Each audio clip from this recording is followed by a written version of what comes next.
വീട്ടിലുള്ളവർക്കൊക്കെ Tata bye bye കൊടുത്ത് നമ്മളിന്ന് പോകുന്നത് ചാലിയം ബീച്ചിലേക്കാണ് കേട്ടോ. അവന് വേണ്ടിയിട്ട് കുറച്ച് ടൈം മാറ്റി വെച്ചിട്ടുണ്ടായിരുന്നു. അപ്പോൾ ഇന്നത്തെ ആ ഒരു ടൈം അവന് വേണ്ടിയിട്ടുള്ളതാണ്. നമ്മൾ നേരെ ചാലിയം ബീച്ചിലെത്തി. സ്പീഡ് ബോട്ടൊക്കെ ഉണ്ടായിരുന്നു കേട്ടോ അവിടെ. ഒരു തവണ ഒന്ന് വന്ന് ട്രൈ ചെയ്ത് നോക്കണം എന്നുണ്ട്. പിന്നെ നേരെ നമ്മൾ എവിടെ ചെന്നാലും ഫുഡ്, അതെനിക്ക് നിർബന്ധമായിട്ടുള്ളൊരു കാര്യമാണ്. പിന്നെ അവിടെ ചെന്ന് കല്ലുമ്മക്കായും ഗ്രീൻ പീസും അത് വാങ്ങിച്ചിട്ടുണ്ടായിരുന്നു.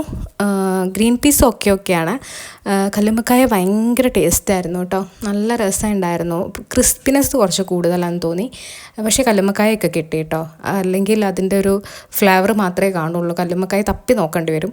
പിന്നെ ബീച്ചിലെ സൗണ്ട്, വെള്ളത്തിൻ്റെയൊക്കെ സൗണ്ട് കേട്ടപ്പം, തിരമാലയൊക്കെ കേട്ടപ്പോൾ ആളങ്ങ് ഓടുമായിരുന്നു.